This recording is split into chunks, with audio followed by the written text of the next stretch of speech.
Thank you for coming out this Friday afternoon, and Happy New Year with Wagner. I'm here to introduce this total diva or anti-diva. And first, however, I'd like to express thanks for our sponsorship by the German department of NYU, Deutsches Haus, to the NYU Vice Provost, Uli Baer, for instigating and supporting the move to a larger space meant to show hospitality in conjunction with what Derrida calls hospitality, reminding us of the originary link between hospitality and hostility. I'd like to ask that I can be permitted now to thank myself. Okay. Above all, to thank myself for putting up with Slavoj's shit for so many years. Yet, I come in peace, even though he has maimed me and named me das bitch. And even though it doesn't fit, it has caught on. The admittedly dubious vulgarity of this lexicon does not originate with me, but I must now own it and not resort to childish scenographies of urgently asserted justice. The child starts up the engine early on of designating the failure of justice. It's not fair. He started it. But my child parts will not prevail and unleash today, even though I have taken custody of this child, Slavoj Žižek, this Wunderkind, now Wunderkind, the wonder and wounder, about to give us a close-up of Hegel's wounded site of utterance and philosophical questioning. The way Zizek afflicts or inscribes wounds deserves a number of victory laps on my part, but I will desist, as promised, from taking aggressive stances, even though he started it. And will turn back into the Nietzsche baby that I was brought up to be, losing the ressentiment that could have been stored up all these years in a festering silo of toxicity. No, I'm mean, but I'm clean. And I've said this before, I am Josephine, Queen of the Mausvolk, and will not be intimidated by a phallus-bearing Hegelian. Bring it on.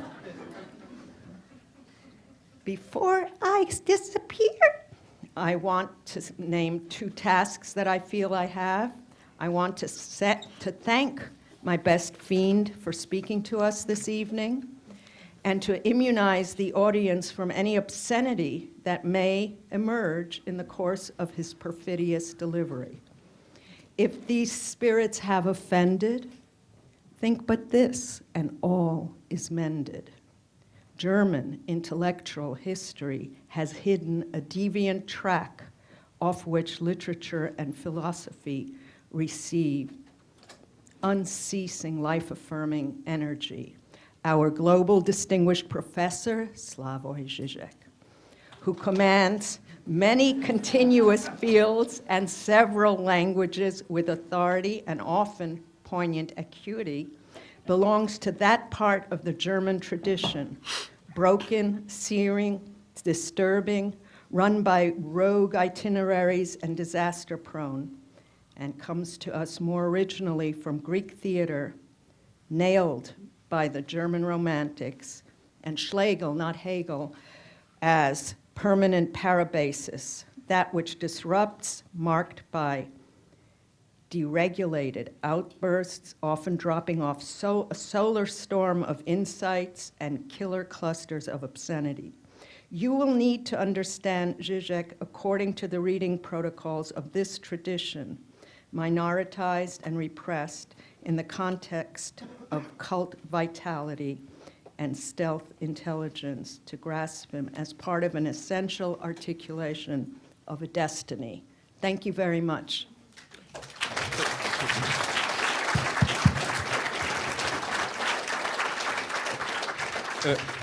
Thank you very much.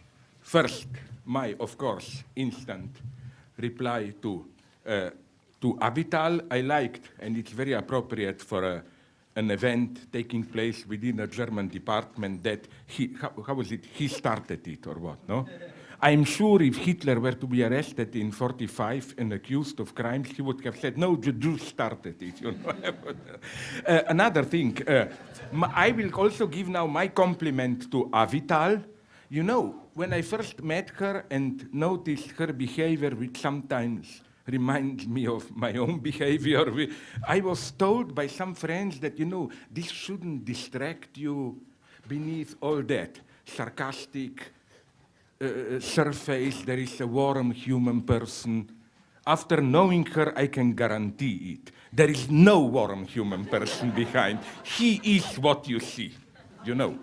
But now a more serious point to, you know, people often think, why do we speak like this to another me and Avital? And I can tell you this, look, there are ways, it's easy to speak, to be kind so that you speak kindly of a person. That's boring.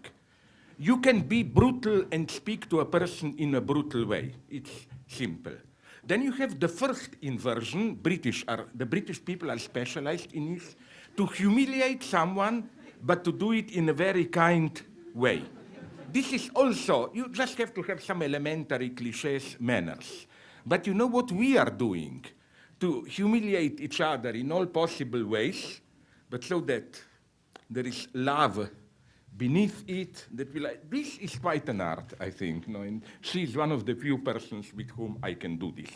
Okay, you mentioned the obscenities and so on. Unfortunately, there will be only some of them at the end, so let me go to it, because I have some things which I considered, at least I do, important to say. Some minor stuff, maybe I used already it in some other lectures, but to my best knowledge, not here in New York. So, Hegelian wound. I will believe with something that happened to me a couple of years ago in India, in New Delhi. We all spoke English there, and then some post-colonial people from there complained, like, why do we speak English? They claimed the very fact of speaking English in India is a form of cultural colonialism which censors their own true identity. Their argument was something like, we have to speak in an imposed foreign language to express our innermost identity, and does this not put us in a position of radical alienation? Even our resistance to colonization has to be formulated in the language of the colonizer. Of course, I exploded back. My first point, and this is typical of big nations, was that they treated me as if English is my native language, you know. As if for small shitty nations like mine, Slovene, it's normal that you are not allowed your language, no? But my basic reaction was a different one. Yes, you were imposed a foreign language, but this very, when you are colonized by a foreign language, of course, you experience this external imposition as a loss. Colonization being deprived of, let's call it, a true essence. I don't mean it in an essentialist nation, but like you are deprived of something, and then you engage in decolonization, how to get your true identity back.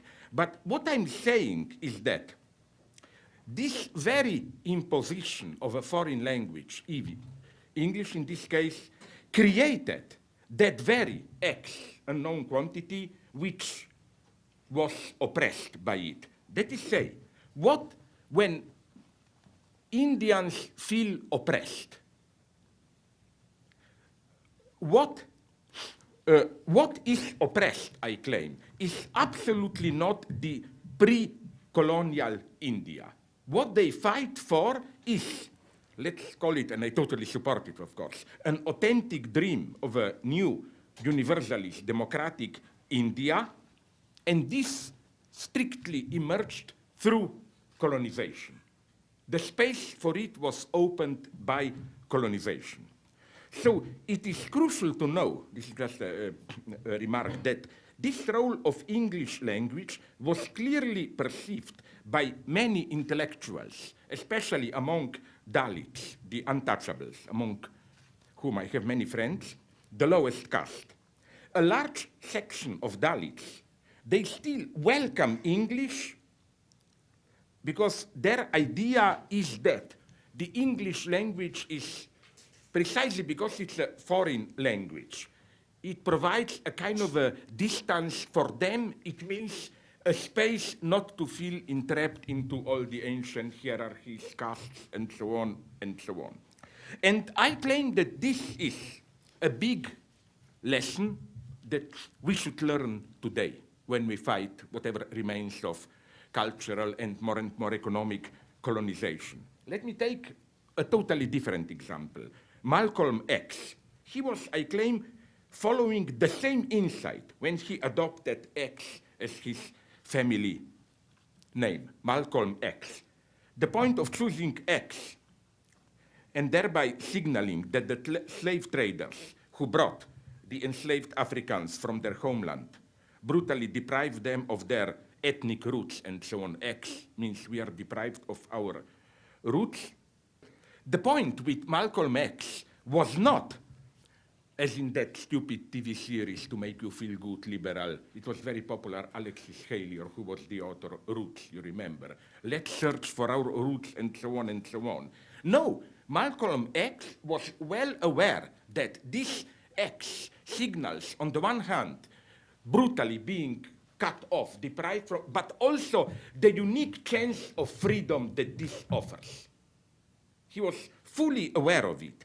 He was fully aware that every search for roots, like, ooh, let's go back or let's reconnect with our roots, is precisely what colonialists want. I claim that it's totally wrong to think that colonialism, or today's post-colonial neocolonialism, works as a, what some cultural critics call this cheap consumerist Americanization. You know, like the colonizers wanted all us to be the way they are. No, if there is something they are afraid, it's this. The first gesture of colonizers is always the message to local people, and usually it is formed in this hypocritically respectful way. You have a wonderful, authentic, wise way of life. It's much wiser than our vulgar, Western, materialist, imperialist culture. Just look, they are wonderful reading. British colonial administrators, their memoirs of India. They are full of this bullshit, you know, like I learned from an ordinary poor Indian peasant more wisdom than from all Western managers and so on and so on. And so I think that don't also forget something that I remember from my youth. South Africa apartheid. You know, you should do something which not many people do. You should look a little bit into the official pro-apartheid literature. How did they justify apartheid?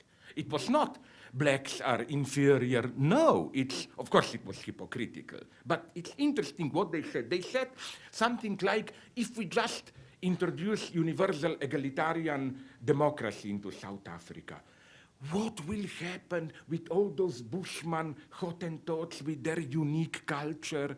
You know, they even like to evoke all this bullshit, you know, that when we, Boers or Englishmen, open up a mine, we just do it brutally. But when an African native mines into the earth or enters a mountain, he first asks the spirits of the mountain for permission and so on, all that bullshit and so on. What I'm saying is that the first step of really fighting colonialism is to, I'm even tempted to say, to treat them, the others, as ordinary, dirty, evil people as we are. You know, I think the most refined and disgusting form of colonialism today is that shitty, fake respect, which is, I claim, just inverted racism, you know, in the sense of, like, celebrating Native Americans here, you know, like, oh my God, again, the same bullshit, you know. They speak with the spirit of a mountain, they know that nature is their mother, they don't just exploit her and so on. I totally understand some of my Native American, Indian, I call them because they prefer this name, you must know my standing joke, you know. All my Native American friends hate the term Native American. They say, if we are native, you are cultural, or what, you know. And they gave me an excellent argument to use the term Indian. They said, in this way, our name is at least a tribute to white man's stupidity, you know. They thought they are in India and so on, you know. No, but, you know, one of them told me, I can prove you through historical writings that we did much more, we ruined much more nature than, we killed more buffaloes than one people, we burned more forests and so on. But I understood them. They hate this patronizing, respectful attitude. So again, today more than ever, I claim, this is important. That, of course, to see how, although colonialism was an extremely traumatic, brutal wound, something which was undescribably brutal, but the solution is not to return back, but precisely to see this deprivation, being deprived of ethnic roots and so on, as a unique chance of freedom, of opening. And among others, for example, as you probably know, in South Africa, that was the whole policy of African National Congress. The one who was for identity politics, blacks should return to their own culture, was King Buthelezi, who was on the payroll of the white regime, of course. No? So what I want to say here is that this is how I read, I'm slowly coming to the title of my talk, this Hegelian wound. Wagner has this famous phrase towards the end of Parsifal: the wound can be healed only by the spear that smote it. Die Wunde schließt der Speer nur, der sie schlug. Which means the very disintegration of traditional forms of life opens up the space for liberation. Because, again, I return to the case of India to make it clear. My point is that, of course, Indians want to get rid today of the remainders of colonization. Of course, they dream about something that they want to get back. But I claim what they want to return to has nothing to do with previous pre-colonial India. Now, I'm not saying that the pre-colonial India was neither a paradise nor a hell, but it was simply something outside of it. It was a vast, complex network of different traditions, a heterogeneous mess. And so I claim that we should always, again, bear in mind, apropos decolonization, that what we are returning to, it's something that emerges through this very return. It appears that we are returning to something, but we are creating that something through the very return to it. Now I come slowly from here to Hegel, to what I consider one of Hegel's wonderful points. You know the thesis on Black Athens, Black Athena, the idea being that Hegel and others, as Eurocentrists, they were not aware how much the classical Greek culture borrowed from African and Oriental sources and so on. I mean, did these guys read Hegel? Hegel not only knew it, but emphasized it. Here is Hegel's surprising description of the ancient Greek, the great classical culture. I quote Hegel from his lectures on the history of fine arts. They, ancient Greeks, certainly received the substantial beginnings of their religion culture and social relations, more or less from Asia, Syria, and Egypt. But they have so very much obliterated, getilgt, the foreign aspect of this origin, transformed, reversed, and made it truly different, that what they, as we value, recognize, and love is essentially their own. They have, so to speak, ungratefully, undankbar, forgotten their foreign origin, put it in the background, perhaps burying it in the darkness of the mysteries which they have kept secret from even themselves. They have not only done this, they have not only used and enjoyed what they have brought before themselves and made from out of themselves, but they have become conscious of and gratefully and joyfully represented to themselves this at-homeness of their whole existence, their very own beginning and origin, and so on and so on. So Rebecca Comey, who wrote a wonderful book on Hegel and whom I rely here, enumerated all the terms that Hegel uses for how ancient Greeks related to this Asiatic and African cultures. Conquering, then repressing, siegen, zurückdrängen, abolition, fortfallen, expunging, tilgen, annihilation, vertilgen, effacement, Auslöschung, erasure, Verwischung, stripping away, Abstreifung, concealment, verstricken, and so on and so on. Now you will say, but then doesn't this mean that Hegel simply thought, yes, they got rid of all this shit to give birth to the noble Greek culture? No, we don't have time to go into it, but just to intrigue you a little bit in Hegel. No, Hegel's point is here that this, far from being something original, like the miracle out of nowhere, this Greek miracle is an appearance of innocence and originality based on an extremely brutal repression, which is even felt, and then in a little bit naive way, Hegel says that the fundamental feature of Greek statues is, which is in some naive way true even, at least from our later perspective, that their statues, the heads, have eyes, but you don't feel the gaze in that eye. The object doesn't return the gaze. They do something what some later theorists, art theorists, apropos Manet, called looking without seeing.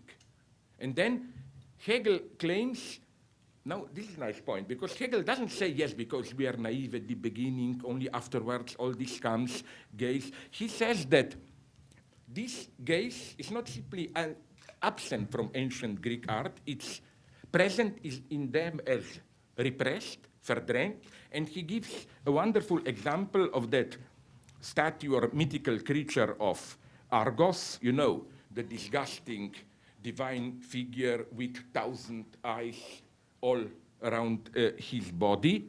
And now you will say, okay, but this is Oriental vulgarity. No, Hegel says, it's incredible. Every work of art is, in a way, like this statue of Argos, where every little piece of it, every surface is an eye staring back to you.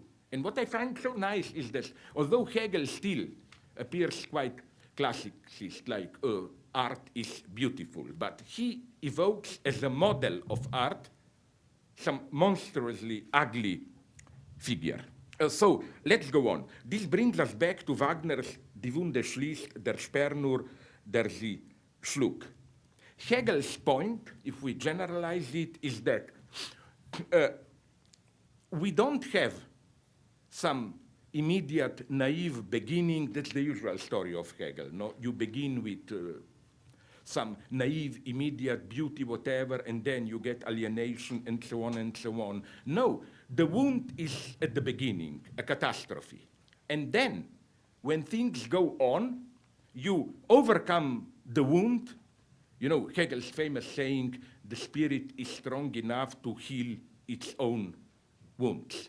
But what Hegel is saying there is not the usual stupidity that spirit plays a game with itself. You know, you alienate yourself, then you reappropriate your otherness. No, Hegel basically is saying that you heal the wound by reflexively recognizing the wound itself as its own solution. You just change your perspective and recognize again in the wound itself the solution. And we can immediately apply this to the example of India. Yes, the imposition of English language was the wound.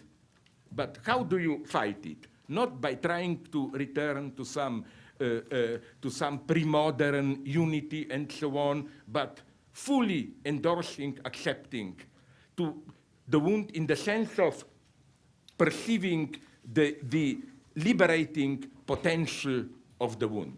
And more generally, Hegel goes here to the end and elevates this paradox to the fundamental feature of subjectivity as such, subjectivity as self-consciousness. Let me quote a passage from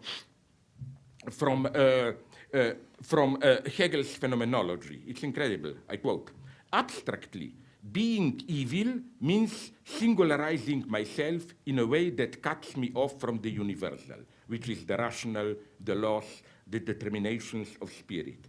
But along with this separation, there arises being for itself and for the first time the universally spiritual, what ought to be. So it is not the case that rational consideration has an external relationship to evil. It is itself what is evil." And Hegel's point is simply that, even he applies this even to religion, that Hegel is a great partisan of the fall. He claims that fall itself creates the good from which it is the fall. You don't have some, even if it's only hypothetically presupposed, you don't have some goodness, paradise, whatever, from which we fall. Fall itself creates that from which it is the fall. I don't have time to go with it. Buy my next book, Absolute Recoil, where I developed this extensively with reference to Hegel's term absoluter Gegenstoß, absolute recoil. This means an entity for Hegel emerges, as it were, out of its own loss. Fall is not fall from good into evil. You first lose a thing, and through its loss, the thing emerges from you, and then you can try to regain it. And again, Hegel developed this, but let's keep it now in detail. Apropos the fall, Adam, and so on. Now, let me go a step further and mention another notion, which I think it's a beautiful notion from Kabbalah, first elaborated by the Kabbalic author, Isaac Luria, 16th century, the notion of broken vessel. You know the idea, very briefly, God. No, it's a wonderful thought, this Kabbalah, this part of Kabbalah, this so-called Lurianic Kabbalah. The idea is that first God was the infinite, formless, without purpose, and the pure energy. Then, and this is all good theology till this moment, God doesn't directly create the world. First, there must be a contraction.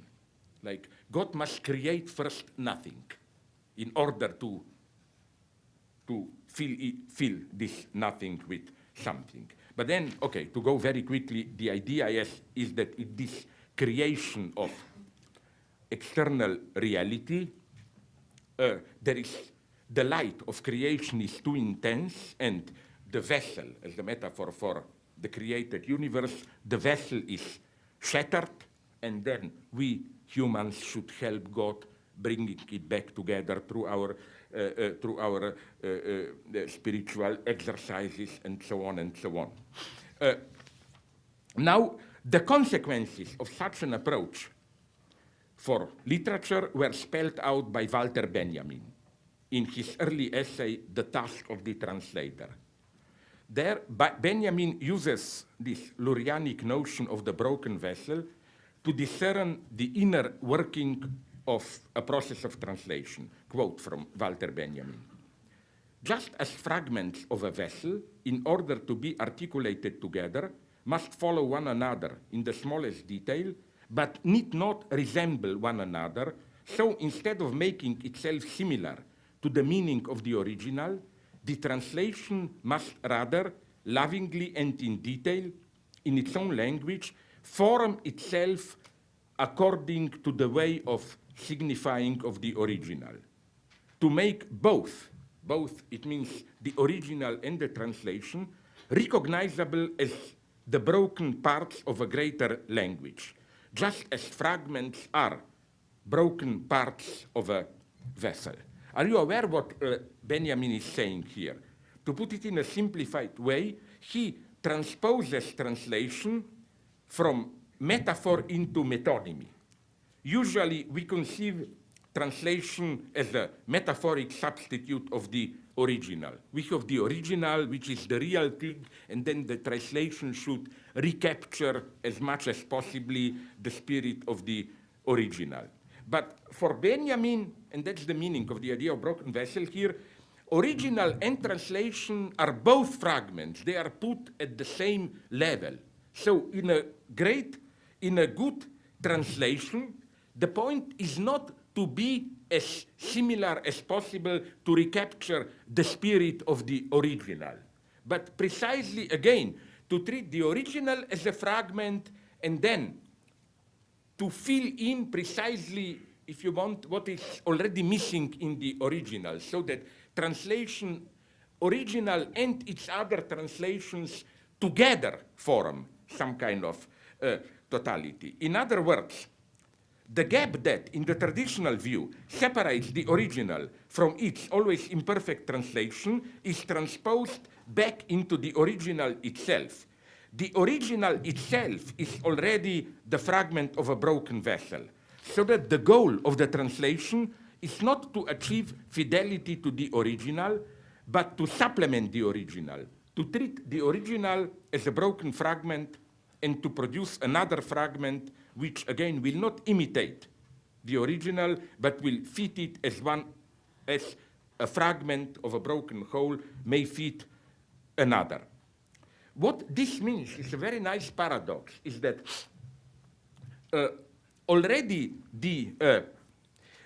what this means is that a good translation, as it were, breaks the vessel even more, because before translation, you think the original is it, what we have. But a good translation retroactively devalues the original, makes you aware of how original itself is already a fragment. And now, to make this clear, I want to give you two other examples of the same procedure. They concern not a translation, but something that I always love in works of art. You find it either, it's fashionable for the last 40, 50 years, the stagings of great operas where you just change the narrative a little bit. I claim if you really do it in a good way, it's precisely like another fragment of a broken vessel. The original appears to you in a totally different way. For example, one of my examples that I like is, you can get it on DVDs. Peter Sellers, already some 20, 25 years ago, he staged the three great Mozart operas, Così fan tutte, Figaro, and Don Giovanni, but without changing any notes or libretto. He changed just a little bit. For example, I hope you know the story so that I don't lose time telling it. Così fan tutte, you know that Don Alfonso, the philosopher, and Despina, I think it's Despina, the poor servant girl, Despina is usually presented as just flirtatious, lower class. Peter Sellers, in a real stroke of a genius, he staged it so that it looks that the true traumatic love is between philosopher Alfonso and poor Despina. And because the two of them cannot enact their love, they play all the games with other couples. This is the tragic couple. Or such other small changes. For example, I always quote it in my books. Jean-Pierre Ponel version of Tristan, where in the last act, Tristan dies alone. I mean, for Isolde, this was a night adventure, then let him die. Why should she join him? No, she was pardoned by her father, and all that happens at the end of Wagner's opera especially. You know, Tristan dying, but then in the last minute, Isolde comes, and it's just the imagination of dying Tristan. And I think that there is even another example, more modest. It's not a great book, but it's readable. It was published a couple of years ago by Farrar, Strauss, and so on. You know, Zachary Mason, The Lost Book of the Odyssey. It's, again, readable variation on the official story. You find, for example, in one of the variations, old Odysseus visited Troy and finds that there is a whole cultural industry there already. You know, they are selling fragments of the arrow by which Paris killed Achilles, and tell the stories. And Odysseus intervenes there. No, you got it wrong, and they laugh at him. Oh, idiot, you don't get it, and so on. And then in another version, when Odysseus, returns to Ithaca, he finds that his wife, Penelope, is happily married with a new guy, and he says, why should I disturb this? And gracefully he withdraws, and so on. So what's my point here? My point is that I'm not saying, you see, this is my point. I am not saying that this is better than the original, some repressed truth. No. What I'm saying is that this is a Benjaminian approach. The true lesson is that in order to get what Ulysses Odyssey is about, you have to superimpose all these stories, all the the point is not to reconstruct the original story, but to read all these variations as equal. And now, if you are good God-fearing Christians, I will give you the ultimate example. The 7 last words of Christ, you know, Father, forgive them, for they know not what they do. Then truly I say to you, today you will be with me in paradise, and so on and so on. You know them. My God, why have you forsaken me? It is finished. Father, into your hands I commit my spirit. Then I'm thirsty, and so on. Now, the most stupid thing you can do here is what the 2 great artists do, one more disgusting than other, Franco Zeffirelli and Mel Gibson. They try to reconstruct a whole narrative so that somehow all these words are spoken, no? And the result is so vulgar. Like you have God say, Christ says, I forgot in which movie, my God, why have you forsaken me? And then as if part of this being forsaken is, I'm so thirsty, and then they give him to drink and then say, okay, now I feel better, now it is finished, I commit myself to my, you know, it's total stupidity. The whole point is that they should be, as it were, superimposed, you know. It's wrong to ask, but what is the real world? And this, perhaps, I claim, is the ultimate lesson of Christianity, that precisely to celebrate the breaking of the vessel, in the sense that all you can get is superimposed fragments. Okay, this is the first introductory part. Now comes the surprise. Out of this, I will try to apply the lesson of all this, wound as a redeeming wound, and you know where I see, okay, to give you another example, why am I a totally atheist Christian? You know, in what sense Christ brings freedom? I think the only way to understand it is in this way. You are desperate. Christ was crucified. You are alone. You cannot count on divine help. I follow Hegel here. What dies on the cross is not just God. It's not just the Son of God. It's God himself. Crucifixion means there is no higher power pulling the strings secretly. It means we are left to ourselves. And you said, it's horrible, we are alone, blah, blah. Yeah, but that's the freedom that God gave us. You see, to see the very thing that appears as catastrophe as the highest divine gift. Which is why I think the Bible is Hegelian. In what sense Hegelian? It's not that you have first bad news and then good news. No. The message of Christ is, you think these are bad news? Look again and you will see that this very news is good news. Like, I die, I erase myself. It's bad news? Yes, but it's your freedom. You cannot rely on me. It's good news. So what does this mean? Now comes a little bit now to repay you for your patience with this more boring part. Now we go into sex and obscenity. I claim that it's only against this Hegelian background that we can really understand, and I say this consciously against the predominant fashion according to which, Freud is passé. Like, who needs Freud? Today we live in permissive times. Everything is permitted. You can do whatever you want, and so on and so on. I claim that no, the key element of Freudian discovery is now oppressed more than ever: infantile sexuality. And this happened in the last 30, 40 years. I think this is the truth of our permissiveness.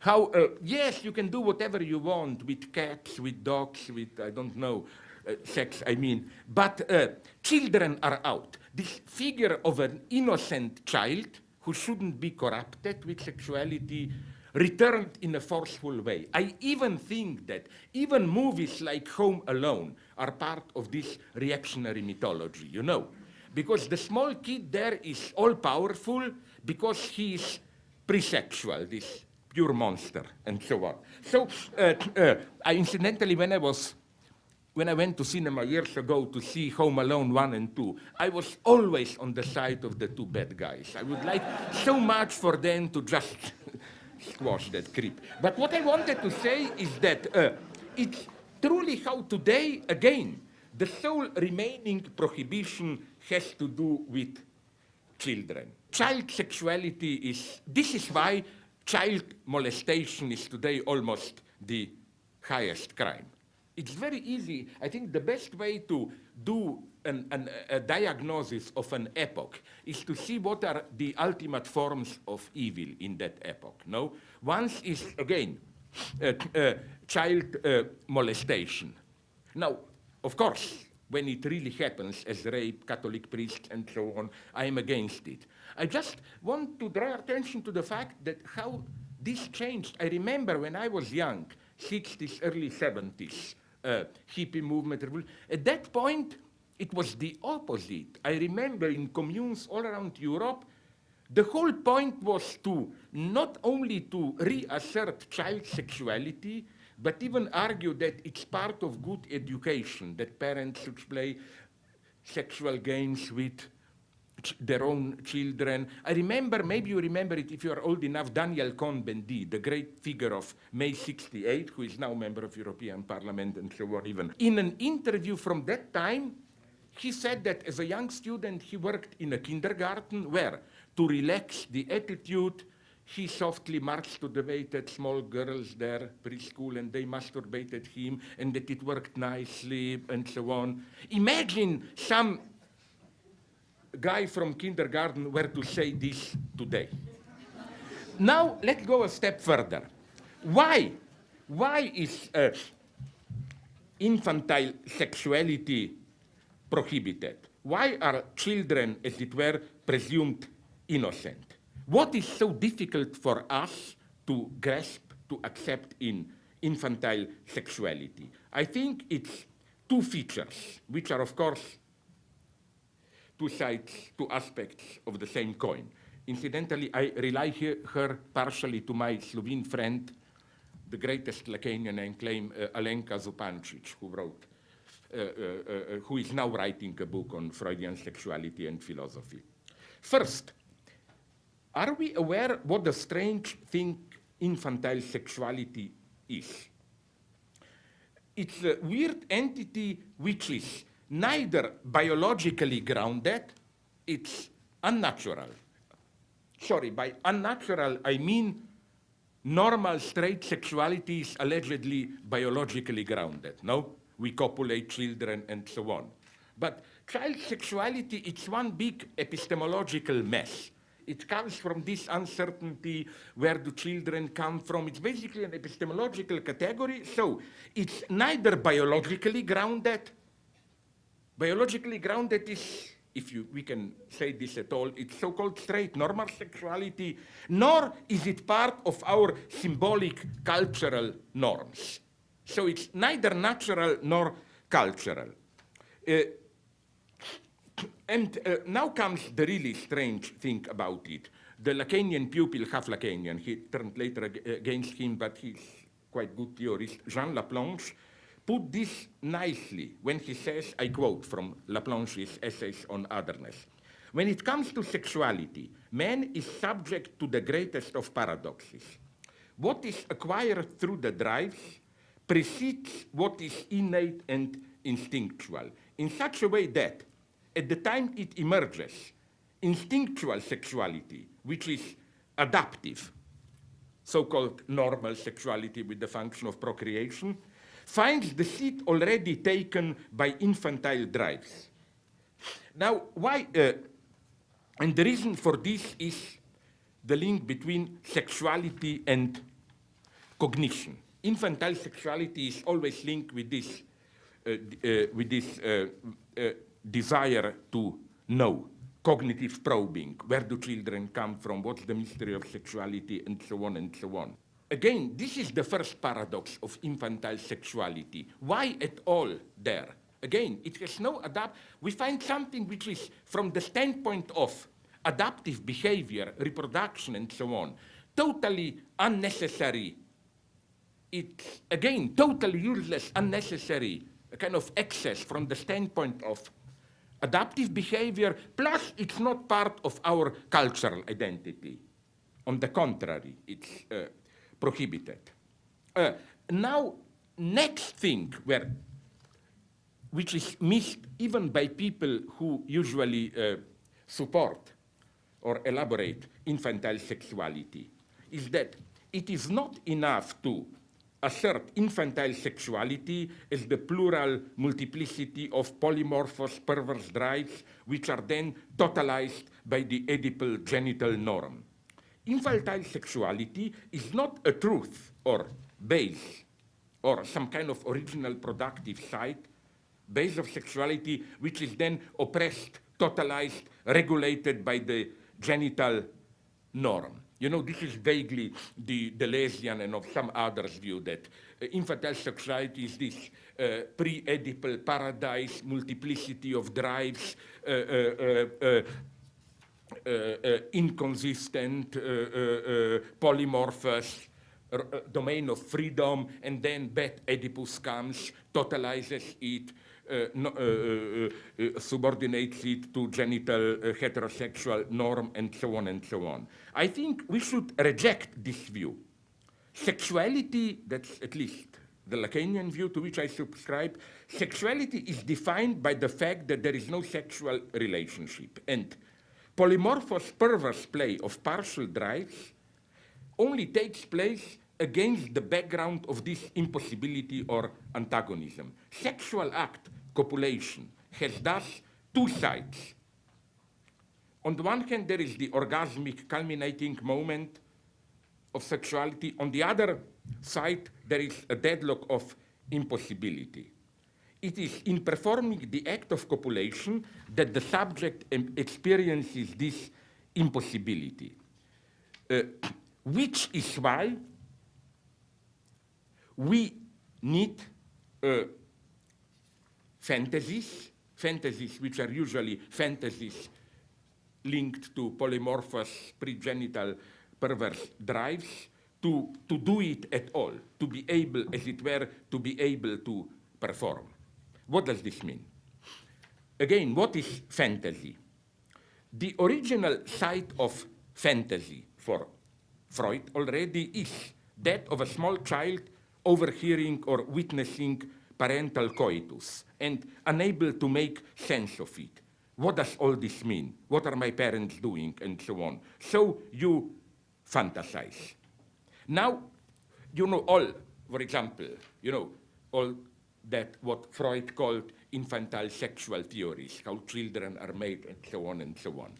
Now you will say, okay, this is a phase for children, but once you grow up, You simply discover what it's all about, how you make love, and you no longer need all these fantasies. The basic insight of Freud and of Lacan is that with regard to sexuality, we never reach maturity. No matter how adult we are, we always need something that fits the role of infantile sexuality, some type of crazy fantasy which sustains our sexual activity. What do I mean by this? I remember, maybe you know the story, I'm sorry if I repeat myself, I remember from my youth, I'm not sure it was Der Stern, the German weekly magazine, published in its summer edition a primitive caricature, drawings of 4 or 5 men who are asked in a mock interview, what do you dream, what do you want to do, what do you plan to do during during summer holidays? And then you have answers for them. One said, I want to just read good books. Another guy said, I want to spend my time on the beach. The third guy says, I want to visit some eccentric country. And then to mock them, while a man, 5, 6 of them is saying this, with each of them you have, like in comic books, this cloud which shows what they really want to do. Of course, in every cloud there is a naked woman, Now I claim this is theoretically wrong. If anything, the lesson of Freud is the exact opposite. Probably in our male chauvinist permissive times, every man would have answered, if he's not gay, something like, oh, I want to, whatever, screw women. But the secret would be precisely which phantasmatic support does he imagine? One would like to do it, I don't know. There are men whom I know whose idea is, and it's almost, I like it, a beautiful dream. It is that the woman should feign indifference. For example, woman leans forward on her knees and is reading a book while you do bam bam from behind. What is attractive is the idea that woman ignores it, that she is reading a book, and I had a friend who even found it the most sexual thing where you are all sweating, the man behind doing your work, and then the woman asks you something like, oh my God, that's a nice thought here in Heidegger. Have you any idea how you... So, others, they want to do it on a beach, on an exotic... The lesson of all this, you see, is that the infantile fantasies never disappear. What Lacan means by there are no sexual relationships is precisely this, that we never grow mature. Up to the end, sex needs a phantasmatic support. It's never just you and your partner. That's the first point. And and even when you know how it is done, then something happens when you are adult, which is best exemplified by what happened when I was young to a friend of mine. I love this. It's a beautiful thing. It's, of course, nonsense story, but the logic is the right one. This guy finally learned that in order to get children, you have to copulate, perform sexual act.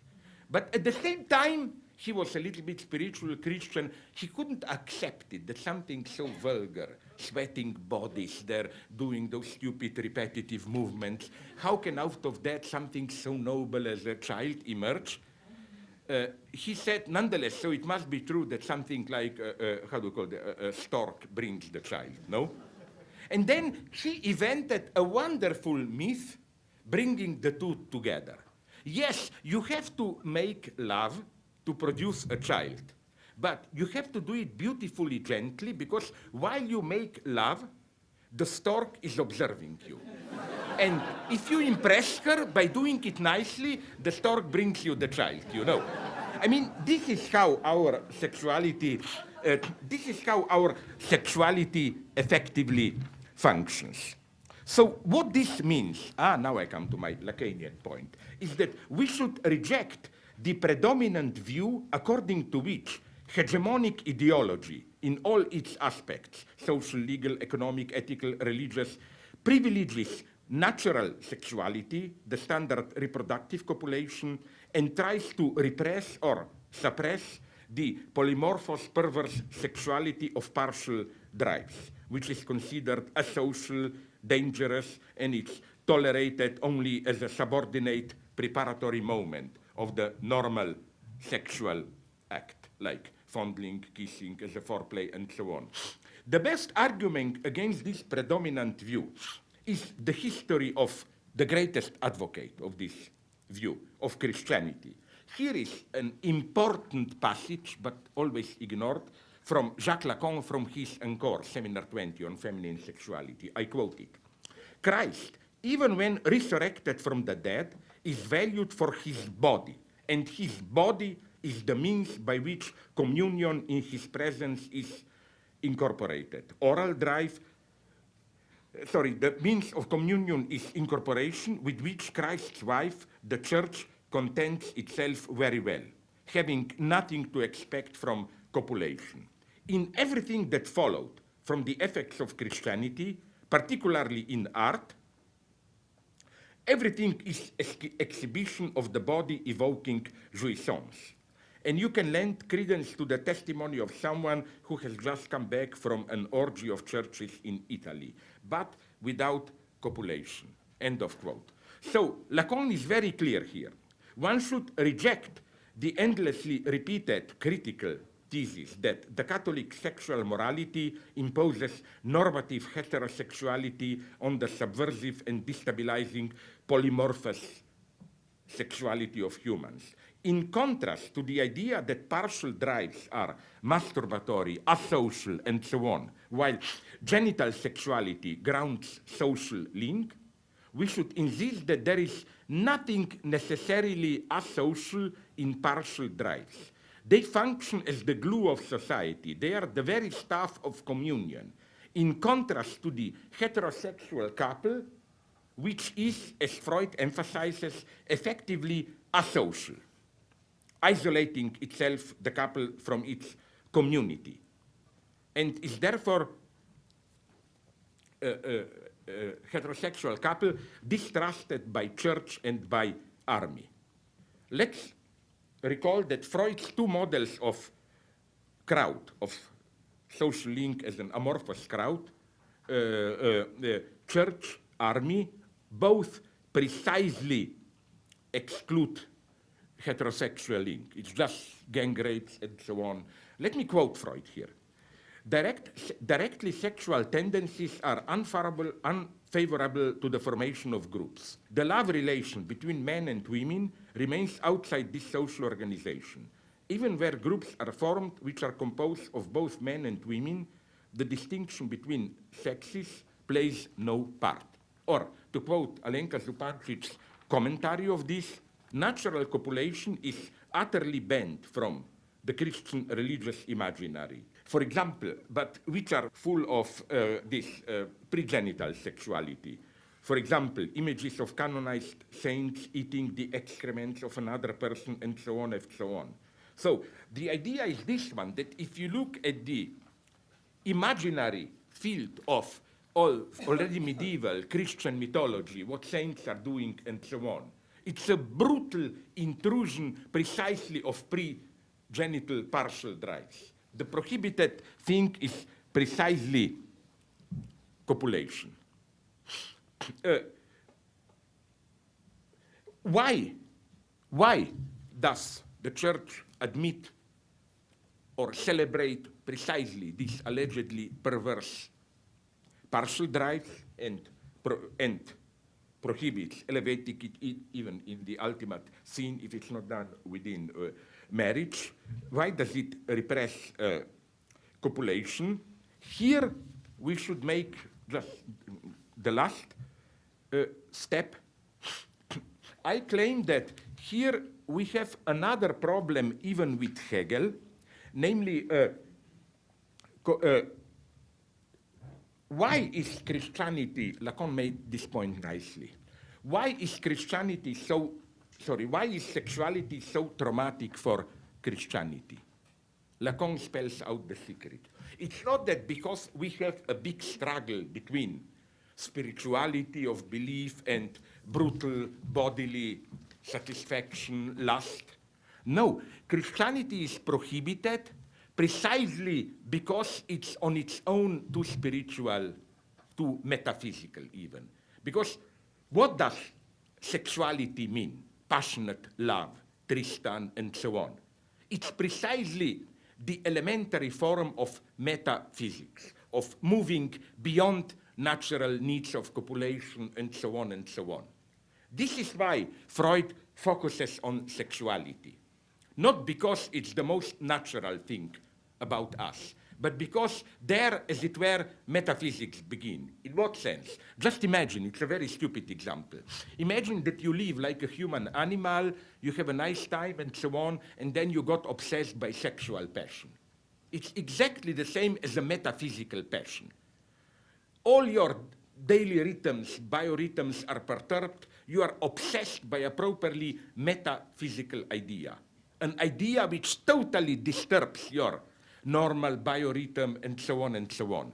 So in hating, in oppressing sexuality, Christianity fights its internal enemy. It's not that sexuality is too bodily immediate. No, it's that precisely sexuality is too metaphysical. Christianity allows for sexuality. People tend to neglect this, even in paradise. In paradise, as St. Augustine knew it well, you have sex, but it's common natural sex. He says, Augustine then, of course, Adam and Eve were doing certain things in paradise.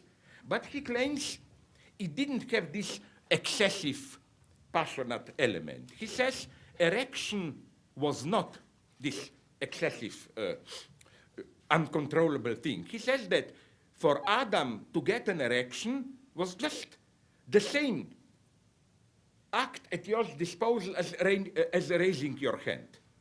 You know, you did it just as another job. And then Augustine, incidentally, you must read this. It's in De Nuptiis et Concupiscentia, his work on sexuality, short text, where in a wonderful way he develops how sexuality proper is not sin, but it's a punishment for our sin. The idea is this one. By eating from the tree of knowledge, Adam wanted to be like gods. You know, like know too much and so on, be master of the universe. So, it's an incredible theory. So, God punished him how? By exempting from man's power the one organ, penis. He says literally, Augustine quotes some example of Hindu saints who can control even their heart beating and so on, but he says, but we cannot control our penis. I mean, it can rise when you don't want to, when you desperately want to, it doesn't. And he says, this is divine intervention, to remind us, who are you to be like me when you don't control even elements in your own house, as it were? So, again, the problem is arrogance, to be like God. And it would be wonderful, I don't have time now, to provide a Freudian reading of the Bible along these lines. For example, already Hegel drew attention to one contradiction, inconsistency, which is crucial. You know, what happens with the fall? On the one hand, you know, the idea is that as a punishment for eating from the tree of knowledge and so on, it says in the Bible that Adam became mortal, has to work and so on. So it's the fall from immortality to mortality. But at the same time, the reproach is that Adam ate from the tree of knowledge because he wants to become more than natural, like, it gets much more complex. So again, what I want to say here is that you know, the lesson is this one, that we have something, maybe, I'm even not sure about that, we have something like natural sexuality, maybe, with animals. But then, and here Hegel is too short, Why? Because Hegel's description of sexuality is still that there is natural sexuality, like just, copulation, you follow your instincts, like I don't know when animals copulate, whatever. And then we humans civilize it, culturalize it. Like, if I want to sleep with a woman, I just don't knock her down with a stone and do it, but I write poems, I invite, whatever. Like, we do it with more civilized ways. But Hegel, I think, is here not at his own level, and so on. Because he should have known that there is something in between the two. What we try to culturalize through our symbolic practices of seduction is not natural sexuality. It's precisely that metaphysical excess of death drive, for example, as in Tristan and Isolde, the night of the world, the end of all, and so on and so on. And Kant himself also had a presentiment of this when he develops in his writings of education. They are wonderful. He says that there he provides this unique definition of human being. He says man is an animal who needs a master. Why? Then he goes into this that human is an animal which has in excess for natural needs a kind of perverse wildheit, rage, and so on, which is totally uncontrollable, totally unnatural. And so the target of education is not our nature, our natural instincts, but a weird, denaturalized excess, which is incidentally what Freud calls death drive, and so on and so on. And now, just to, if you allow me, just to tiny little bit, just to conclude, I claim that today, where we live today, it's a very contradictory time. It's a very general diagnosis, but nonetheless, this wound of sexuality, this danger of sexuality, excess of sexuality, this radical negativity in sexuality, absolute passion, we try to control it more and more. And although we live in permissive times, it's effectively they are more and more oppressive times at the same time. Because, to repeat my old joke, it's like that story that I always repeat, you are, you can have beer but without alcohol. You can have coffee without caffeine, and you can have sex, but it must be healthy sex, and whatever, and so on and so on. The model of sex, I experienced it once. No, don't be afraid, I didn't do it, I just read it. When I was flying across Atlantic in one of those, how is it called, hemispheres or what? The journal you get there, the review forecast of United Airlines, and it was a text praising sex. But you know how? It totally depressed me. It proved that we should make love as often as possible because it's good for our heart. It counts like training. It's better than jogging. Then, especially if you do it in different positions, your muscles will be well developed. And then the most depressive part, if you kiss a lot and do a lot of fellatio and cunnilingus, it's a much greater chance that when you will be old, saliva will not be dripping for your mouth. It's totally, that's totally depressive. So now, the concluding moment. I claim that more and more we are libidinally, even if we do it with another partner, still, the logic is more and more that of pregenital partial drives.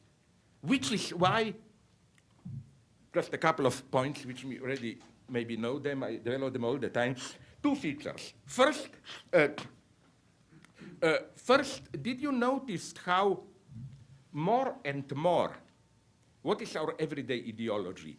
It's no longer that, love is good, this traditional, okay, the original traditional one in Catholic Church was sex is okay if it's for procreation, which incidentally always intrigued me. Because if you want to be a Christian, it means you must be metaphysical. Copulation shouldn't be, if copulation is something spiritual, it precisely shouldn't be just procreation. I mean, I'm always tempted to say to a priest who gives me this bullshit that, sex, yes, but for children, like, are you a vulgar materialist or what? I mean, the Hegel knew this, that how you overcome biology, precisely that you take an activity which has a biological goal, but you suspend that goal. You made it into a goal in itself. Again, it's interesting how today, what is our predominant ideology?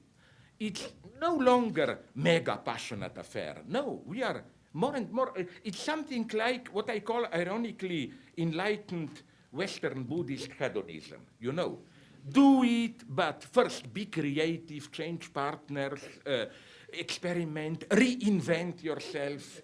And then here I can quote Judith Butler, this performative enacting, or Catherine Malabou, plasticity, and so on.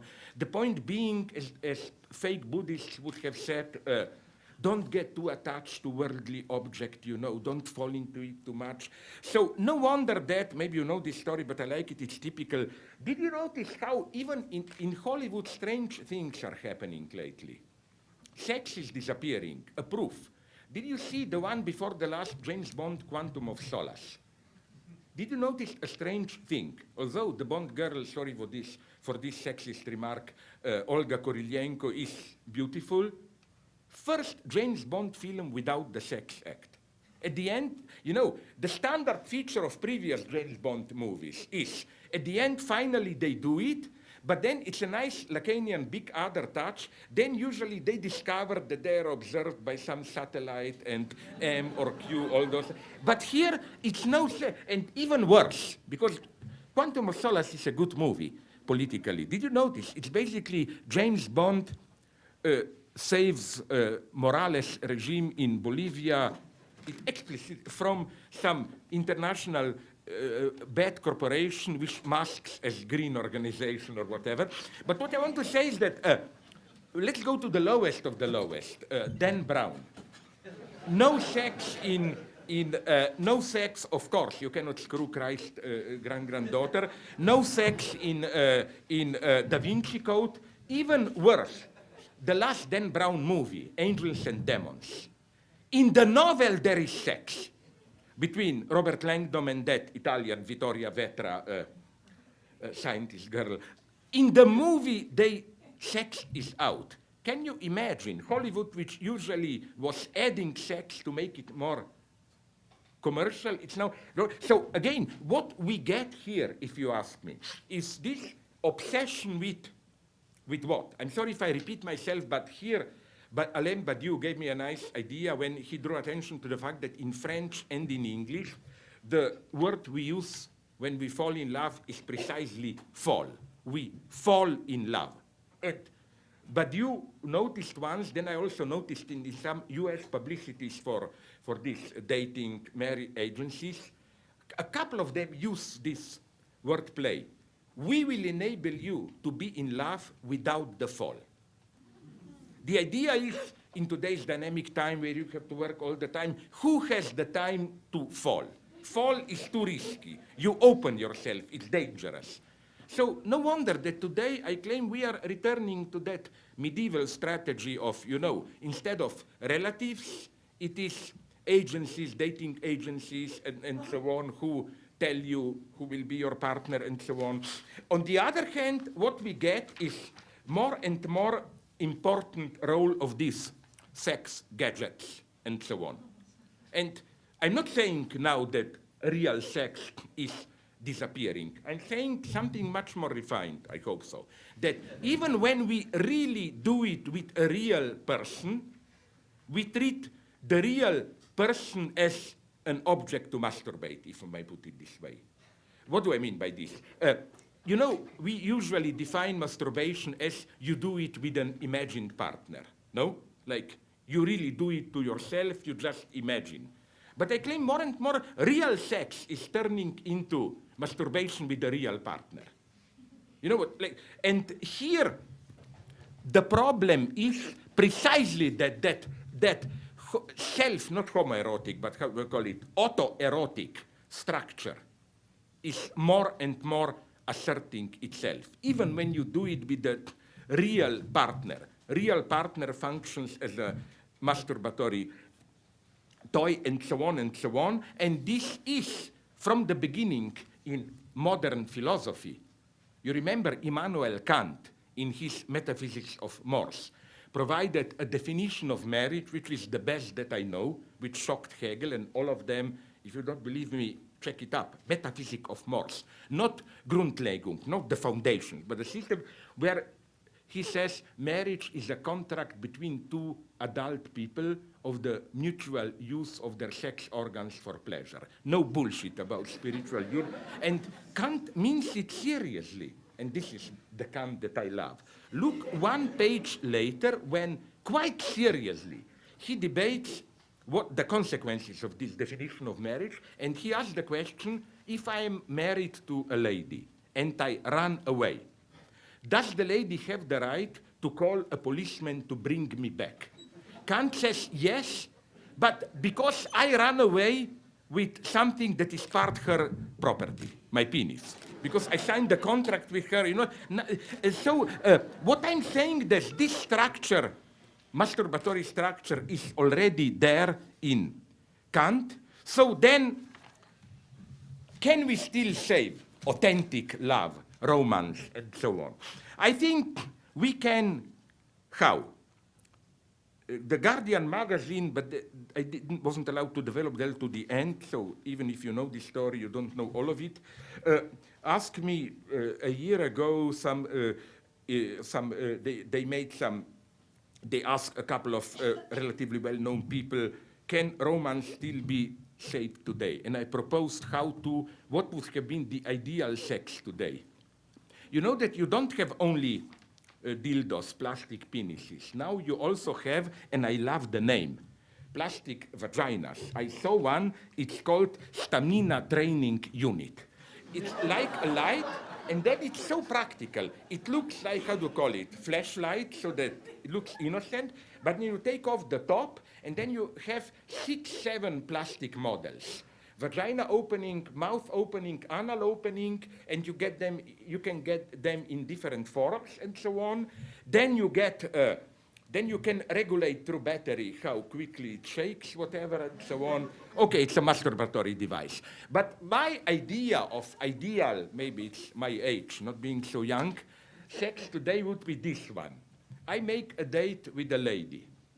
She comes with her dildo, I come with my Stamina Training Unit. We sit down, we plug in both machines, we put dildo into Stamina Training Unit and just observe the two machines buzzing with, and then real pleasure comes. We can sit down with the lady, have a tea, debate like with Avital, debate theory and so on. We did our superego duty. Pleasure is done out there for us. Now you will say, but nonetheless, is this all? No, my absolutely ideal sex would have been if we did the duty. Machines are buzzing there. But then, by chance, while I'm serving tea to the lady or she, our hands touch briefly, and who knows, it goes on, maybe we finish in bed, but it would be pure sex because it will not be superego. You know, the duty is done. It would be pure surplus. That's the only authentic sex that I imagine today. Because, again, you think I'm exaggerating here, but I really think that this is like, I'll put it in this way, against political correctness. You can disagree with me here. There is no intense sex without harassment. In what sense harassment? If you strictly apply rules against harassment, then the only without harassment sex to do is a pure contractual sex. You make it clear in advance and so on, you know, do a contract. If you don't have this background, then at some point, one of the two partners has to make a pass, this unambiguous move. which can always retroactively be dismissed or proclaimed a harassment. And to give you an example of this politically correct sex, Julian Assange told me, you know, the Swedish case against him, that now what they are, and I checked it up with my Swedish friends, it's not yet enacted, but they, 2 years ago, 1 year ago, they were seriously debating it. This is for me the nightmare. Let's say I'm flirting with a lady, we both want to do it, but we want to be sure. So they proposed that they will distribute around bureaucratic forums where you will, each partner puts both names, age, religion, do you have AIDS, all the data, and both sign it. And then you are safe, you can do it your way. Because in Sweden they have these strict rules that if you don't tell something to your partner, which the partner may consider it crucial, then even if she or he dragged you to bed, you are a rapist, retroactively. For example, if you are Protestant and your partner hates Protestants, and if you lie to him or her that you are a Catholic, and if she or he learns this later, you become a rapist. So to fight this, you do a contract.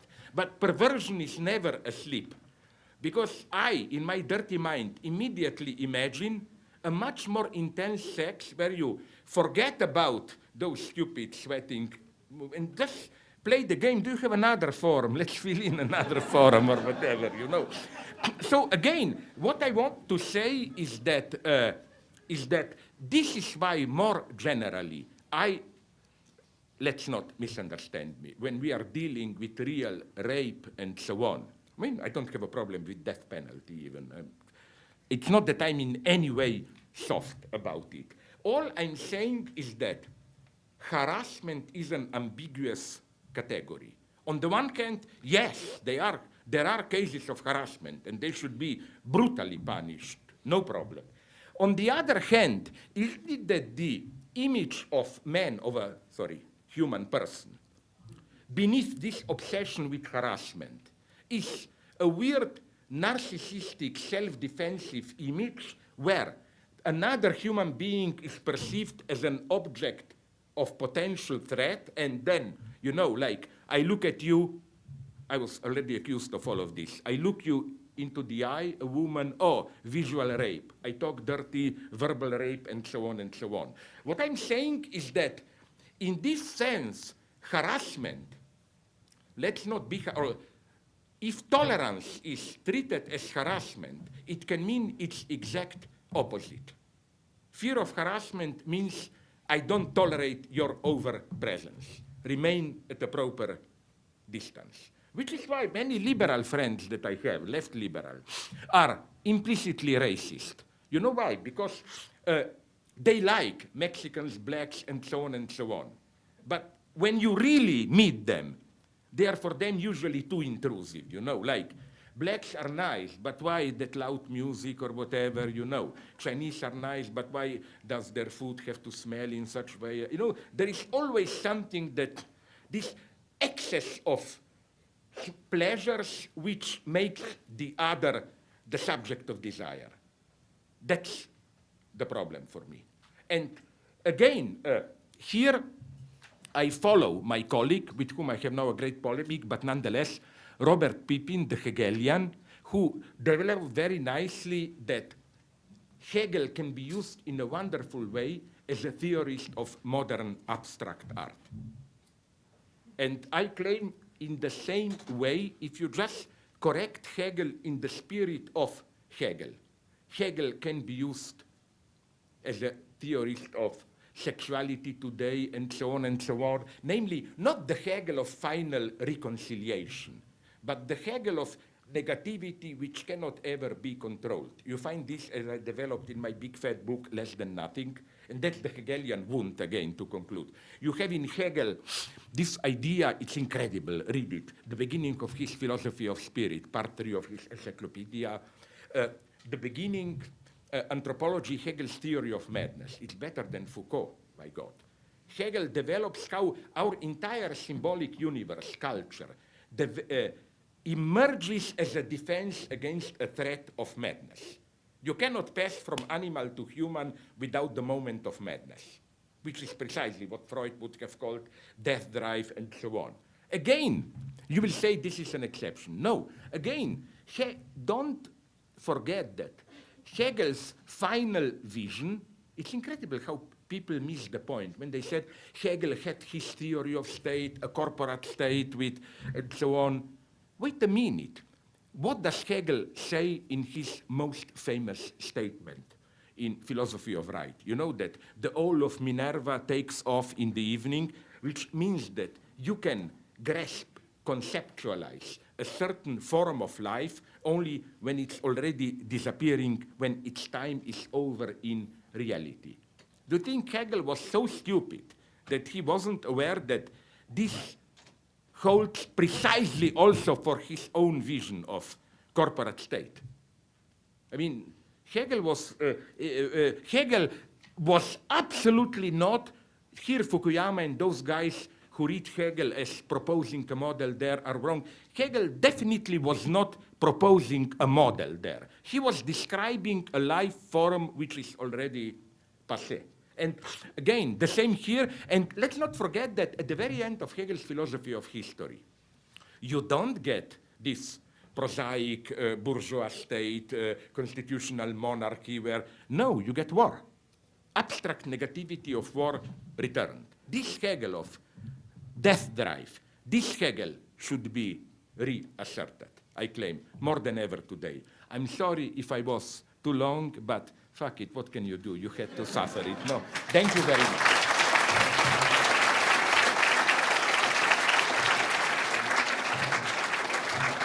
Do we play democracy for 5 minutes or are we thrown out? What?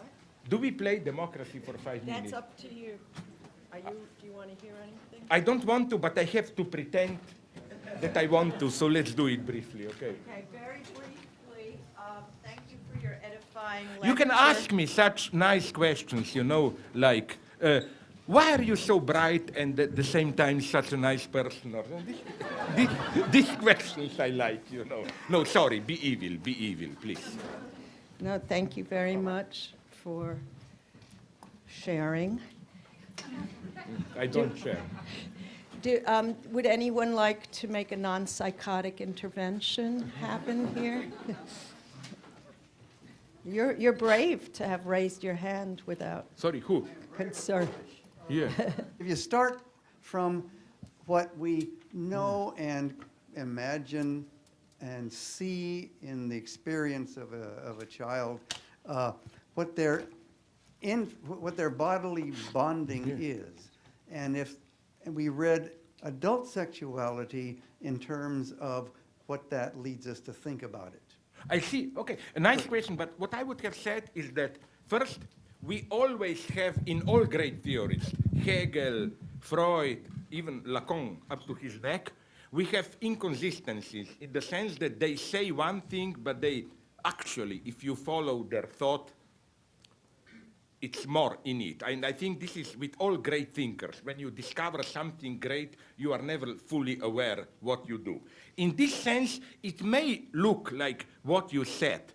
I mean, infantile sexuality from the standpoint already of adult, but I claim, and that's what I try to develop maybe in a little bit naive to associative way, I know that for me, the lesson of Freud is nonetheless that precisely, and that's why fantasy is fundamental for human sexuality, that we never get rid of infantile theories, infantile sexuality, that there is no maturity. Animals are maybe mature, but we humans are not. It gets thwarted. As what you said about, sorry, what was the first one about, the first? The knowledge of good and Knowledge of good and evil. Yeah, but you know what the Hegelian answer would have been, and I tend to agree with him here, that knowledge as such is evil. Hegel accepts this. That was the quote that I gave. You know, it's trying to learn the difference between good, for trying to learn the difference between good and evil, you are formally already on the side of evil. So Hegel's point is that only against the background of formally already being within evil, you then can fight for good and turning good is a long process, which has to begin with evil. Again, not evil in the sense of, but evil in this purely formal way. And Hegel goes pretty much to the end here. That's what I like, that he even proclaims Jesus Christ a monstrosity. That's why I put as the title of that book, The Monstrosity of Christ. No, he says, das Ungeheure, his idea is that a breakthrough, the same goes even for religion or whatever, that a breakthrough, anew, has to appear as evil first. So when you return, the point you made about, you said that there is something important here, knowledge of good and evil and so on. I wonder, it may sound even a mystical answer, but I would be tempted to say here that I don't think you can simply oppose some pure objective scientific knowledge, and then on the top of it there is ethical knowledge, good and evil, and so on and so on. Spinoza maybe tried it, but he failed, I claim. In this, so that I was tempted to develop a French Lacanian, with whom I don't agree politically, and linguist Jean-Claude Milner, wrote a wonderful book. It's an obscene book. I love it. Short one, Le Sage Trompeur, the cheating wise man, wise guy. It's a brutal attack on Spinoza, not anti-Semitic, but quite opposite, claiming that, and I love this theory, claiming that basically that Jewish court or whatever, which excommunicated, that they were right, basically. And his point is precisely, this Spinoza's idea that, to put it in modern language, that normative statements, good, evil, can be translated into terms of positive knowledge. He says, for example, this is Spinoza's reading of God's prohibitions, injunctions, then he even takes somewhere, I think, this example, don't eat from the tree of knowledge or the apple, whatever, should really be read just as a statement of fact. It's just the form is wrongly deontological, ethical, but it's just if you eat from that evil, there will be painful consequences, whatever, no? So I am here more on, I'm here more on this, how should I put it, Jewish Kantian Hegelian side, how should I put it, against this pantheism is not a good term here, against this monistic ontology which you find in Deleuze and so on in all of them. But maybe this is too much. I'd like to throw in another name to this question, which would be that of Nietzsche, who loved Eve as the first scientist and the first one to go after knowledge against the man, and became the model for Nietzschean inquiry and striving. I have beyond good and evil. Yeah, I have problems with Nietzsche, but not in the sense that I think he is bad, but I didn't yet enter Nietzsche. I openly admit it. I have problems, didn't succeed. But here about Eve, I agree, where also? When Lacan says that woman is, by definition, hysterical, this is usually dismissed as male chauvinism. No, but Lacan means almost the opposite. The opposite of hysterical subject is here either master or a pervert. And Lacan praises hysteria. Master is an idiot, by definition. Master is the one who really thinks that he's a master, blah, blah. Pervert is the worst for Lacan. It's a very interesting position. I agree with it, that Lacan is totally opposed to this celebration of perverse position as more radical than hysteria. It was fashionable when I was young in the 70s, all the student movement. The idea was a hysterical subject is ambiguous. A hysterical subject just provokes the master, but in this provocation is not a true rejection of the master, but just a call to a better new master, while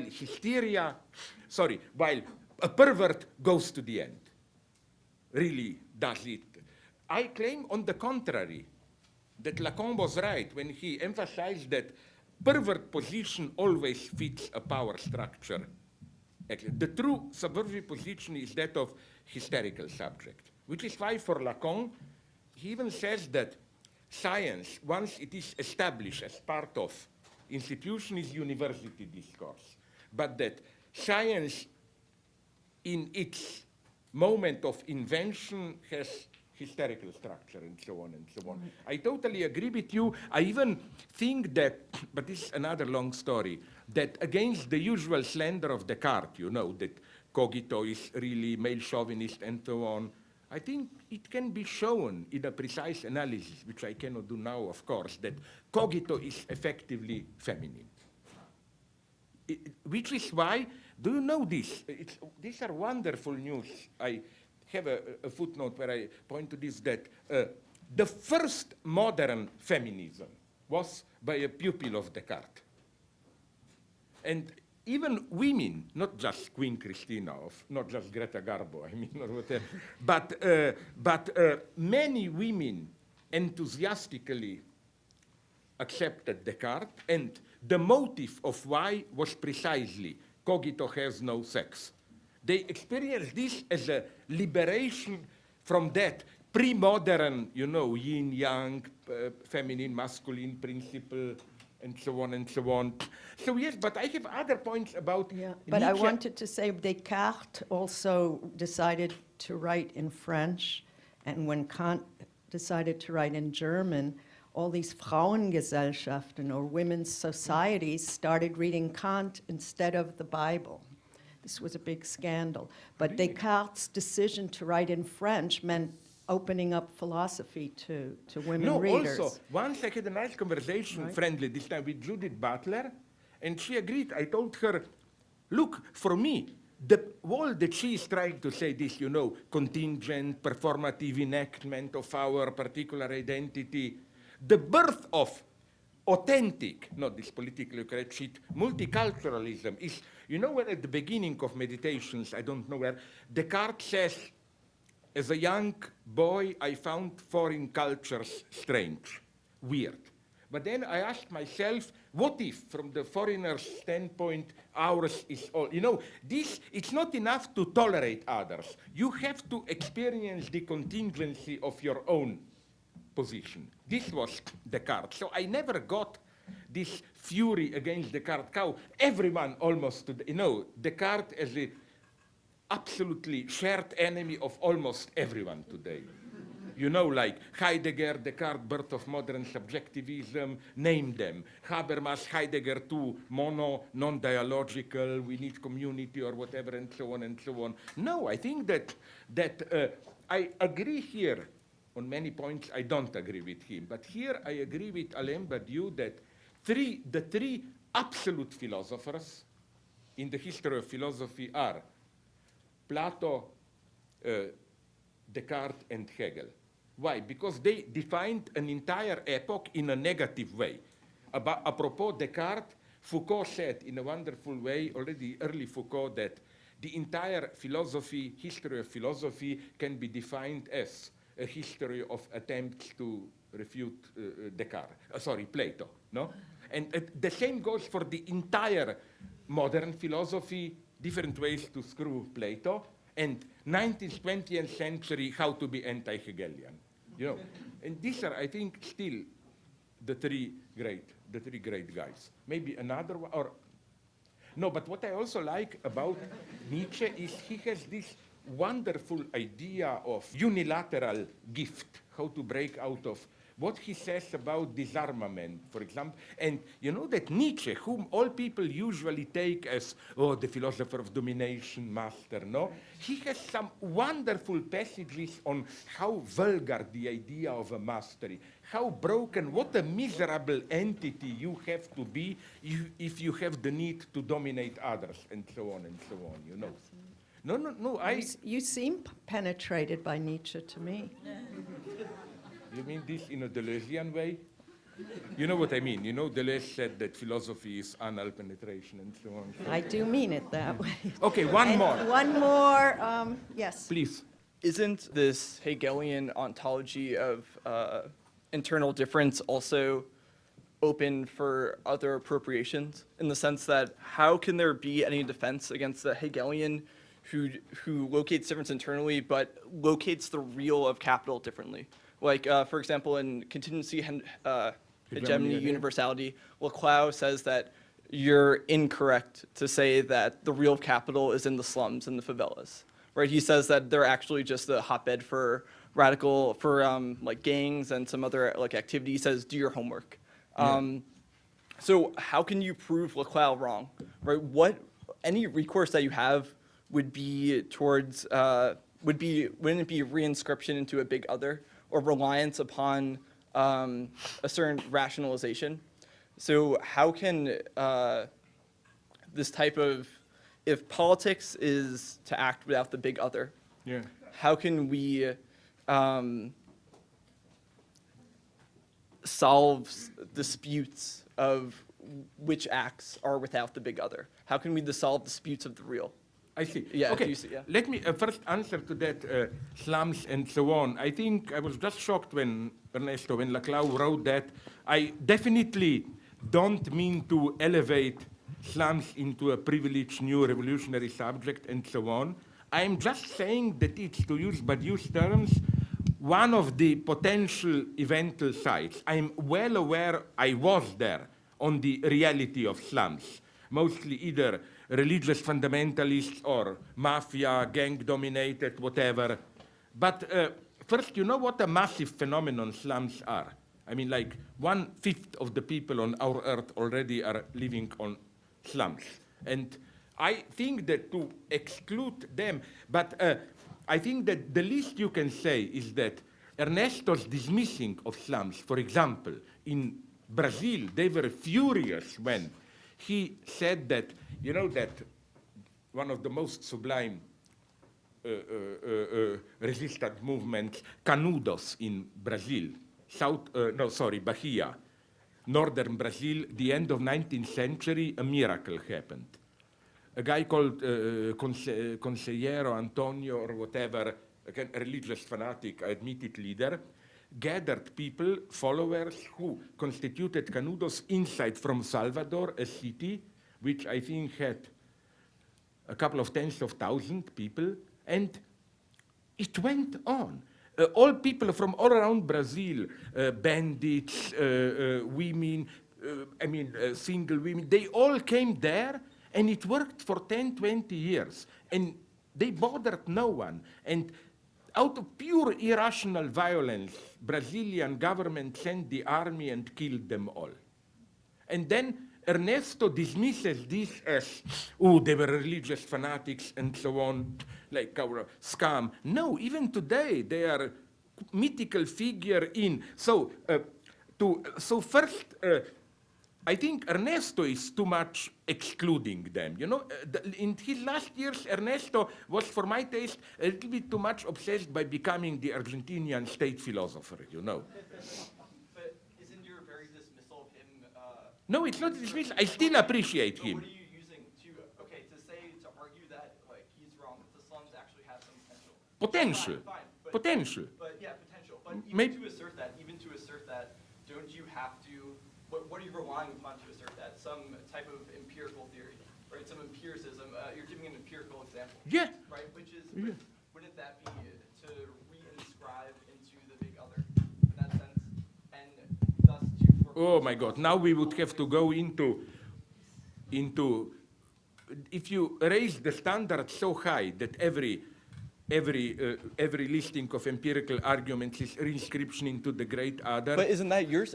That's your No. standard. What then would no? But Why? Why? No, Because no. isn't the political act precisely acting without a big other? I mean, that's what you write in It's- defense of lost causes, maybe right? we would get lost today with this because you know things are much more Yeah, complex I would in the sense suggest- that what does it mean act like the way you put it, acting without big other means to be a self-murdering, self-killing psychotic or whatever. I mean, what I mean by there is no big other is simply what Lacan calls like there is no other of the other, no transcendental guarantee, contingency of the act, and so on and so on. For example, let's go back to Buddhism. My problem with Buddhism is elsewhere, but it's true that the same as Buddhism, I also, and I say this, it's with Hegel and with Lacan. Look, with Hegel, it was even predominant for some time, the conservative Hegel. Hegel was read as a critique of this Western individualist liberalism, usually even some fascists, like in Italy, Giovanni Gentile and so on, you have fascist Hegelians who read fascism, fascist corporate state, as a contemporary version of Hegel's rational state. Then you have revolutionary Hegelians, and as Fred Jameson demonstrated, draw attention to somewhere in a very nice way, the real big news in Hegel studies, political news of the last decades, is the rise of a third liberal Hegel. All these Pittsburgh Hegelians, recognition, the world where how you detect them, the shibboleth or what is recognition, to focus on recognition. But what I find again this Hegel very problematic, this simple liberal Hegel. But what I'm saying is that this is nothing new, nothing that goes only for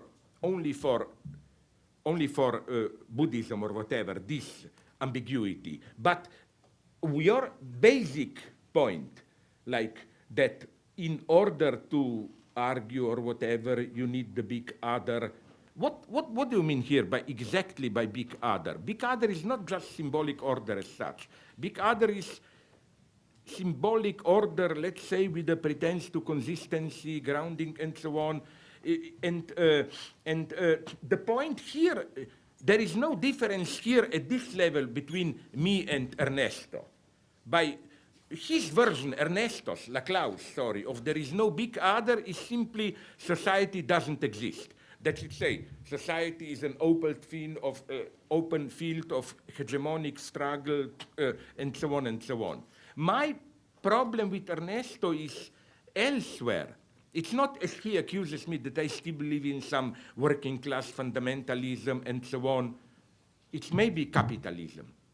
I don't accept his idea that fighting capitalism is just one among the plurality of struggle. You know, his idea is that we have a whole series of struggles, feminist struggle, anti-capitalist struggle, political struggle, whatever, and that they are just a chain without privileging one.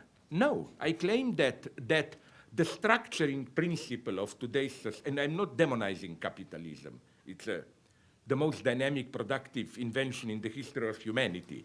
But I claim, and I don't think this is essentially this is necessarily, an essentialist thesis, that capitalism is something stronger. It's the universal structuring principle of our societies. By this, I mean the following. I claim that for Ernesto and Chantal Mouffe, that they are also not consequent in their advocacy of, in their defense of the idea that there is multiplicity of struggles which are contingent, open, and so on. They clearly privilege political struggle. You know, it's absolutely clear that, and here they effectively are part, although they are not French, of the French tradition. This is my general problem also with my excellent friend, Alain Badiou.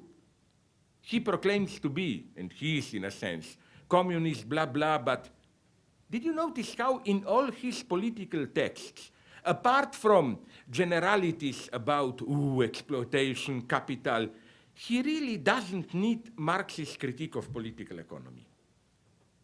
Does Ernesto need it? No. I think we need it more than ever today. And I'm not saying we shouldn't be critical of Marx here. There is a big problem, and in London at a debate, you know, your big capital popularizer guy, David Harvey. I asked him a simple question. Because he said he tries to popularize, you know, so the actuality of capital. I asked him a simple question. So-called labor theory of value? Yes or no? He said, I don't know, I'm not sure. My God, because, you know, the problem is this one, and this is for me the deadlock of today's Marxists and so on. If you apply, my God, how many times for saying this I was interrupted by leftists.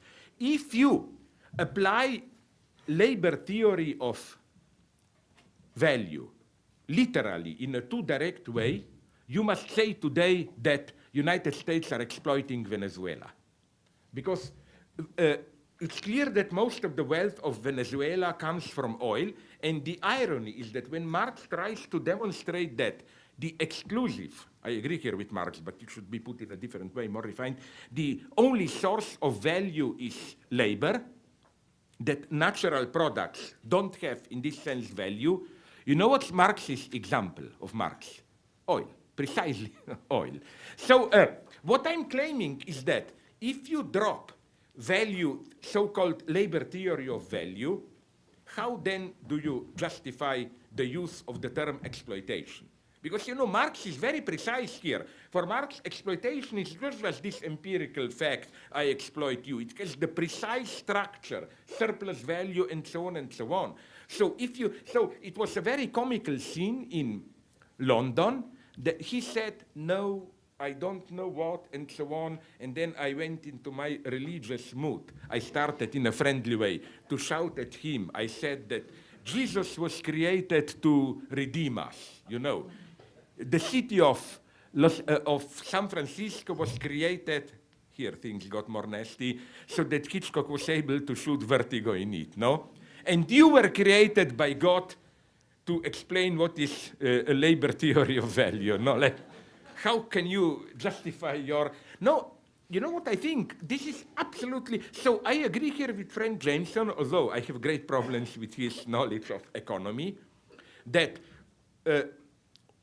one of the things that I don't like about this Frenchified French political theory is their exclusive focus almost on power relations and the opposition to state, you know, like multitude versus state representation and so on and so on. And where is the exploitation? I think that if the left will somehow, I'm more and more doubtful, reinvent itself, we have to have a new theory of exploitation. All this power analysis, are we controlled by blah, blah, blah, it's not enough. All these micro-mechanisms of power, blah, blah, blah, it's exploitation, which is why, and that's another consequence, I also don't share what many French theorists have, this absolute opposition to state power. You know, as if this is the great motto that even if they are enemies, all of them agree with mostly, Agamben, Badiou, name them, that, namely that authentic politics is at a distance from state. Okay, then I always ask them, but what does this mean? That we don't care who is in power in state? Then they say, no, not. I think that I'm here much more brutal. That's why I support Syriza in Greece. I'm brutal here. Grab all the power you can, my God. And even if at the end it will not work, it's worth trying, to put it in naive terms. You know, I'm not a Marxist. I'm a Hegelian here. Marx was, for me, too naive. He thought he has a formula of historical development. He thought that we can see, almost in a theological way, the orientation of history and that we can act accordingly. No? Working class organized into proletarian movement, you see the necessity of, not a necessity, it's more open, like the unique chance of proletarian revolution, blah, blah, blah. For Hegel, this is way too much to say. Hegel would never have accepted something like this. For Hegel, Hegel was aware of something which was vastly confirmed by 20th century, that in an an act always fails. You try to do something, something else emerges, and so on and so on. This is why I think Hegel would be fascinated by the 20th century, how October Revolution, an authentic at the beginning, I still believe up to a point, in Lenin, you know, attempt of liberation, up, you get Stalinism then and so on. These are wonderful reversals. So I don't think we can propose a vision of the new in that thing. I think you try, you do something, you fail, but as a byproduct, the entire situation changes, and so on and so on. So again, my problem with Laclau, although again, in contrast to him, who really spit on me whenever possible, dismiss me, I want to draw the attention that I still treat him basically in a respectful way. I admit that his theory of antagonism, hegemony is a wonderful achievement, it's a great achievement, and so on, you know. My problem with him is just that, like we had this big clash about democracy, when he was still for democracy. But then with Chavez, he all of a sudden considered that you also can have good military dictatorship or whatever. Things get complex, but what I think, maybe this was the big, sorry, then I will stop, I talk too much, I know. My problem was that, and maybe some of you will disagree with me, that with all my sympathy for what is happening in some Latino American countries, I don't think they are it, you know, the formula of the new. No, it's not it. It's nice, it's better than happening nothing, but it's not like it really happens there now. It's not the formula of the new, if you ask me. I don't believe that this is like some people like Tariq Ali, all enthusiastic, says now Europe should look towards Latin America. No, I mean, I'm almost getting more and more Eurocentric, you know, in what sense? Like, friends are telling me now, oh, Europe is out. You see, things are now happening. That's the new hope. Egypt, all those countries, no, Tunis. And then I tell them, yeah, I know. That's why they are building walls, because Europeans try to emigrate there. You know what I mean? Like, I'm sorry. I think that you know, in what sense I'm Eurocentric? Not, of course, in the imperialist sense, but in the sense that there is something in European legacy worth fighting for. The idea of egalitarianism, radical emancipation, and so on, we should shamelessly assert it. And this doesn't mean falling to Islamophobia and so on. No. My idea is that Europe is very successful in ruining itself now. The true danger to European identity is this new rise of anti-immigrant right, which, you know, in the last European elections, they were a total ethico-political catastrophe. In many countries, great countries like France, England, the anti-immigrant populists emerged as the strongest single party. This is the true danger to Europe. But I still think that I wouldn't, because of this, simply discard Europe. I even don't accept this simple, stupid rejection of human rights are just an imperialist tool, you know. It's more complex. From the very beginning, they were, of course, human rights. You can make this Marxist analysis, you know. They were really secretly privileging white, rich people and so on. From the very beginning, they were the terrain of the struggle. Women said, why not we also? Blacks said in Haiti, why not we also? So how many courses are you still teaching at NYU too? 2. So people should go to these courses because he has so much to teach a us. nice way to say, shut up and fuck off. But I would also add a name who treats the question that you raised, that Who? is Comrade Stalin? No. Derrida, about yeah. the appropriations of Nietzsche and Hegel and how they can become part of a fascistic or a left-wing movement, and how these philosophical texts and rogue itineraries get picked Here up. I totally agree with you. I must say this Great. with all my So problematic we don't want to relationships. exploit you. Sorry? No, with my a problematic relationship to Derrida, but I must say something. Derrida never was this caricatural image of a simplistic deconstructionist. You know, Hegel is totality, the worst. No, when he was asked or addresses the point in, I think, maybe even La Différence on some early already short text, is there one name in the history of philosophy which is like almost already there? He names Hegel.